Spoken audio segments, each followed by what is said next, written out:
Welcome to In the Gym. I'm your host, Michael Petrella. Today with us, we have a special guest. We have Jeff Casebolt. He is a professor of biomechanics at West Texas A&M. He is also a co-owner and director of research for Dynavec. Jeff, thank you for being on the show. Welcome. Thank you for having me. So the first thing that I want to talk about is how did you get into the fitness industry? What was your inspiration, and a little bit about your journey?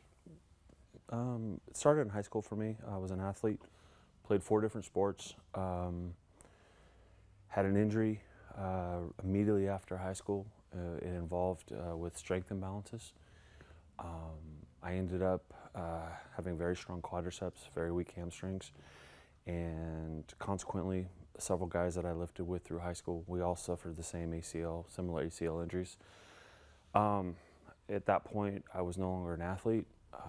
I found this thing called the library, research, periodicals, started reading, just naturally curious about stuff, and it turned into, that was the start of my journey. That's what got me going in terms of wanting to know more, questioning things, challenging things, trying to understand, is there a better way to do this? And then from there, at the time, there was open and closed kinetic chain exercises were being discussed and debated, strength in general, and then I went ahead and actually rehabbed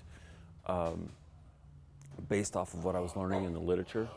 But at the time, it was not widely accepted. Right. And so as a result of that, I started to develop my own theories and my own thoughts about how to put together programming, and then from there finished a master's and then started a business and kind of got to roll that way. So it was out of necessity, out of your own injuries, that kind of led to you to pursue a more academic position in this field? Well, essentially I was a big dumb jock. I was all in on sports. I had very little academic background. I pretended my way through high school, and then in college I wasn't really interested in anything. And so when this happened, it definitely reorganized my purpose or what I was about. I wouldn't say that I went all in. I just know that I made a left-hand turn. I started looking at things differently because I could no longer relate to being an athlete. And as a result, I was also a little upset that my body I was vulnerable to injury. And as a result of that, I started to read more about why injuries occur, how they occur, specifically to the lower body. That's how I got started. And then the really fun part was I actually rehabbed well enough to come back and play 2 years of college volleyball, at which point my knee held up really well under the circumstances, and so I felt comfortable with what I was doing. Started the personal training business, and I existed there for 14 years of my life. Perfect. So when we look at some of your research, obviously it's in biomechanics, that's what you're a professor of. Tell us a bit about how you started some of your research in biomechanics, and maybe some of the stuff that you're working on now, some of the stuff that you've just put out. Oh, thank you. For me, it probably starts with Dr. Alan Hurljack at Sac State University, or California State University, Sacramento. Dr. Hurljack was my advisor when I did my master's, and I was interested in lower body power development. I was interested in understanding how we increase performance through strength, and I started looking at Olympic style lifting. The way Sac State's laboratory is set up, it's right next to the lifting room, so we would hear these athletes bouncing weight all day long, basically. And so I formulated this idea of let's look at what power happens in the lower body using Olympic lifting. And that's when I really started to explore strength and power and performance and understanding the parameters that go into developing an athlete. And I was all in drinking the Kool-Aid with ballistic movement. Obviously that opinion has changed dramatically with more knowledge and anecdotal evidence and how research presents itself, but that's where I started. So I was with Dr. Garhammer, Dr. Fry, I started following the NSCA model, and that's how I got started. Currently, my dissertation, the topic is on elderly slope walking, how to elderly negotiate either upslope or downslope. And then I'm also indirectly involved with stair negotiation for elderly and looking at how mechanics change as a result of. How I ended up in elderly, I went to do my PhD in ACL. The school that I was at, TWU, in Denton, Texas, ended up getting a grant, and it shifted the entire focus of our laboratory. And it was a blessing in disguise. I probably wasn't real happy about it at the time, but it ended up being a blessing. And So essentially we're talking about fall prevention Yes, in sir. the elderly. Yes, sir. Indirectly, what we did is we looked at the mechanics of how an elderly person negotiates either up a slope or down a slope or upstairs, downstairs, and when a fall is likely to occur. And that's kind of, so even though my emphasis of my dissertation is about the mechanics, indirectly it looks at how a fall is likely to occur or when a fall is likely to occur. So what can somebody in the elderly population do? What's their best preventative steps to try to make sure these falls don't happen and thus the injuries don't happen? Well, if we look at a fall prevention program from top to bottom, the success ratios are not, there's ways to break it down. And so the very first thing, and I'm just going to give you kind of the whole long contribution to it. Sure.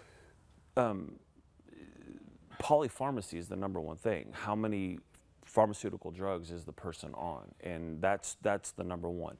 The next one is hip weakness or hip structure. The next one is gait stability. Those are the top three. If somebody is weak and are on too many drugs that are mixing, or if they're weak in the other two areas, there's a 100% chance they're going to fall in the next year.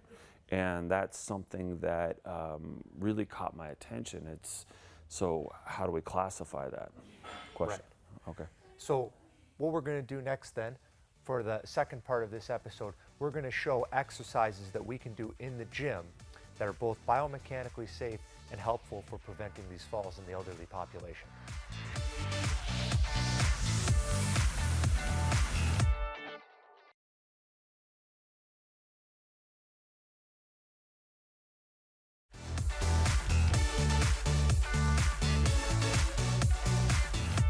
So the first exercise we're going to demonstrate is movement around the ankle. Now we're going to use this seated calf raise machine that's in most gyms.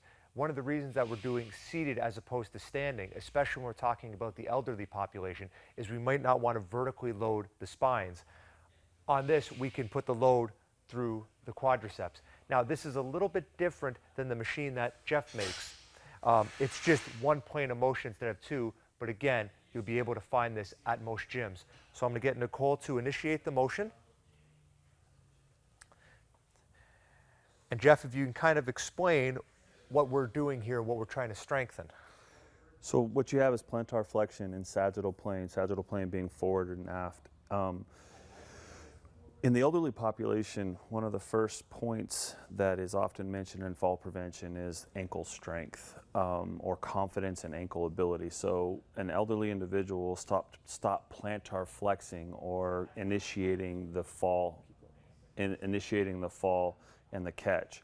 So we want to make sure that the ankle stays supple, strong, and mobile. And as Nicole's going here, we always want to go pretty close or to muscular failure. Now, if we're dealing with someone who's just starting in the resistance training, you might want to make it easier, but Nicole is well trained. We're going to do two more here, Nicole. Really come up, really come up. Yep. Last one. Right to the top, right to the top, right to the top. Perfect. Again, the goal in most exercise is you have to work relatively hard, but that doesn't mean that it shouldn't be safe, and the forces on the body, most specifically the joints, should be lowered if possible. So looking at, again, strengthening around the ankle, it is both the mobility and the strength that seems to be the problem with this elderly population. Is that correct? Yes, sir. Yes, sir. And then what our machine does is it actually looks at what's called the lateral compartment or the inversion eversion mechanism. And so that's our contribution to the design of an ankle machine. Right. And again, on yours, along with the seated calf, we're loading through the quadriceps because we're trying to make it as safe as we possibly can Yes, sir. for the end user. Yes, sir. So now we're actually going to look at the Dynavec Gluteator, which Jeff and his partner have brought to market. The big difference is you're going to see that the machine actually works through two planes of resistance. It does extension and abduction of the hip. And as we discussed earlier, it is the strengthening of the hip and the large gluteal muscles that greatly contribute to your overall strength. And in the case of elderly population, one of the most important things we can do to prevent falls. Jeff, if you could just kind of quickly show the machine in motion. So what ends up happening is what Kent designed is two planes of motion through vectoring. We vectored both. This is sagittal plane, and it'll move a hip extension, and then this axis of rotation down here will actually help you in abduction. So just do a quick demonstration. So as Mike moves this through the plane of motion, what you're going to see is simultaneous motion in both abduction and hip extension. As someone moves through this, it's going to target the glute muscles more efficiently. And then now we're going to bring Nicole onto the machine. We're going to get her to do a set, and we're going to look at exactly how we want it performed. Nicole?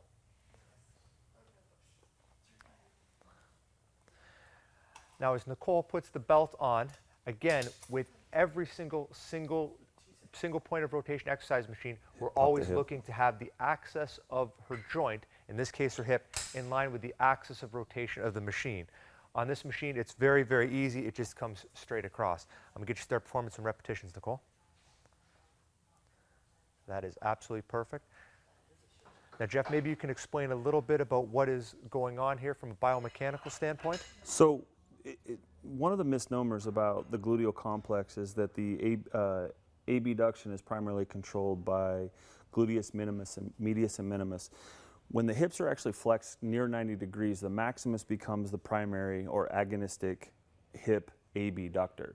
So as we move through extension and abduction, we're creating almost two birds with one stone effect. We're giving more taxation to the gluteus maximus, and that's one of the reasons why the contraction is so intense and isolated to the gluteus maximus. And then as you reach full extension, pen at the bottom, what you'll find is you'll find the upper gluteal and some of the medius and minimus will start to become agonistic at that point.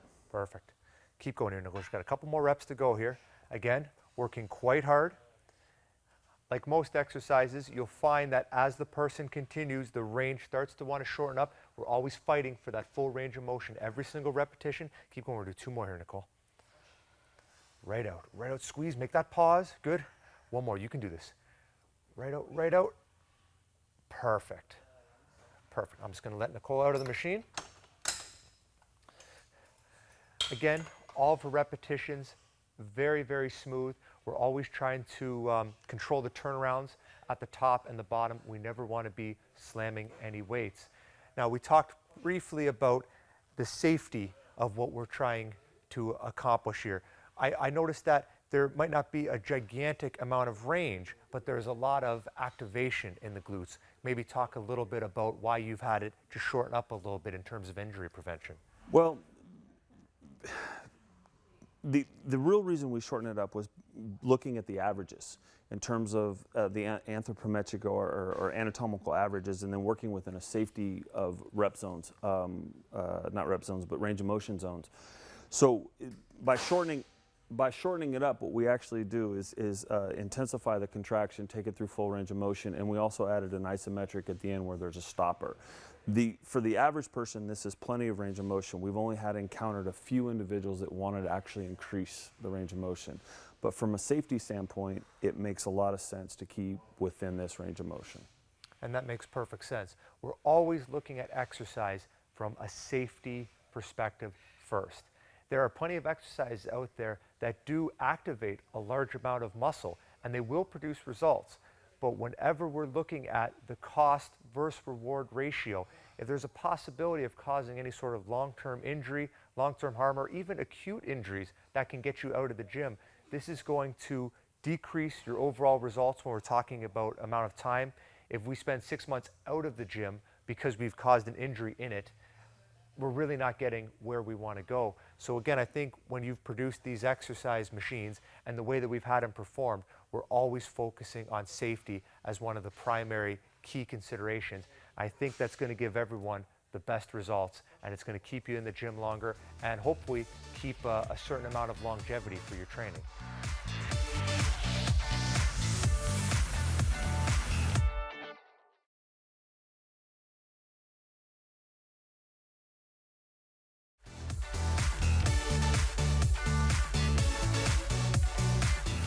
Welcome back to In the Gym. I'm your host, Michael Petrella. Now, we just had an actual demonstration of what someone can do to strengthen the musculature around their ankles and the musculature around their hips to hopefully help prevent falls. Now, this research has actually produced a company called Dynavec, which Jeff is a co-owner of, and the research he's done has produced a line of exercise machines. The Gluteator, which we just saw, was one of them. And Jeff, I just want to know a little bit more. How did this turn into a company? How did we take this research and say, hey, we need a better tool for helping people? Well, it starts with my business partner, Kent. It's his idea, it's his inception, it's his concept. I just happened to be sitting in the right place at the right time. I was finishing or working on a PhD, and my advisor said, hey, can you sit in on a meeting? Because he knew strength was my background. And I said, absolutely. So we sat in on this. Kent walked in and pitched what he wanted, what he had, what was going on, and my advisor wasn't really interested, and I was curious. So we set up a research project. We put EMGs, we turned the cameras on, we had reflective markers, biomechanical research, and looking at the outputs, I went, wow, there's value in this. There's a lot of value in this. And it was counterintuitive what the way things were thought about at the time. And from there, Kent and I just struck up a friendship and then a partnership, and then we just started challenging each other in terms of what and how we understood strength. And that was the inception of how it got started. And then I went on to meet Dan Riley. I went on to read more Arthur Jones's The Bulletins. I went in to read other things that were outside of my comfort zone as a strength coach. I started to really expand what it is that I understood and what I believed. And as a result, Dynavec has benefited from Kent's expertise with the design and fabrication of the machine, but then I also have contributed to the outcomes with science and research. For those who may not know, Dan Riley was a longtime NFL strength coach, and Arthur Jones was the creator of Nautilus and MedX machines. I want to look at your design, and for people who watched the motion we used for the hips, there was hip abduction and hip extension at the same time. So essentially it's a bi-directional machine. So what is a bi-directional machine? I know I just kind of said it in a roundabout way, but how did that come to be? So as we explained in this earlier, there's two vectors that intersect, and that intersection happens at as close to hip joint center for the average person as we can get it. By adding 2 points of resistance and vectoring them together, we're going to create taxation that is slightly different than the average machine. Most machines have one axis of rotation. By vectoring them together, we're changing the emphasis of the muscle, motor unit recruitment, muscle fiber recruitment. And in the case of the Gluteator, what we see is the angle in which the pennation angle of the gluteus maximus is approximately 45 degrees on the average person. Per how the machine is designed, it's meant to create a Gluteator, a glute axis or a glute line of pull. And that's what causes the glute to contract as forcefully as it does in our machine. For the ankle, it's slightly different. What we've done is we've paired inversion and plantar flexion and eversion and dorsiflexion. So I'll talk about the latter first. The peroneal muscles, the lateral compartment of the ankle, those get emphasized on our ankle machine. And those are muscles that are often neglected in a strength environment. Most gyms have plantar flexion and maybe dorsiflexion. By incorporating that eversion and inversion, what we start to see is strength about a joint that is the first to interact with the ground. In the elderly, it's important because plantar flexion and ankle stability is one indication of when people start to actually change their gait mechanics. They go from an ankle-knee strategy to a hip strategy. And so by keeping the ankle strong, mobile, supple, stability-wise, we start to see less decay of gait parameters, less decay of the way someone walks or negotiates stairs and ramps. And when we're looking at some of these motions happening through these two planes that we've discussed, how do you feel that this is safer than just a single access movement, whether it be done with a machine or whether it be done with a free weight? What we've seen through research, literature research, and then also anecdotally, we've seen people who hip joint replacement. We've seen people with significant injury. Those are the most profound for us, is we see a less joint shearing, less joint loading being isolated in one position. And that spreading out, if you will, of the forces makes it more tolerable for somebody who is in a pathological state, whether it be from an injury or a surgery. That's what we've seen. And I have evidence that of people we've worked with. Perfect. I want to finish off with, what do you think is the future of this research and also the tools that you're helping to make to combat some of these problems? Where do you think this is going to go? Well, any joint that moves in more than one plane of motion has been discussed, and we've designed and we've talked about. It becomes, the science is there. The opportunity to make a product that significantly contributes is our interest.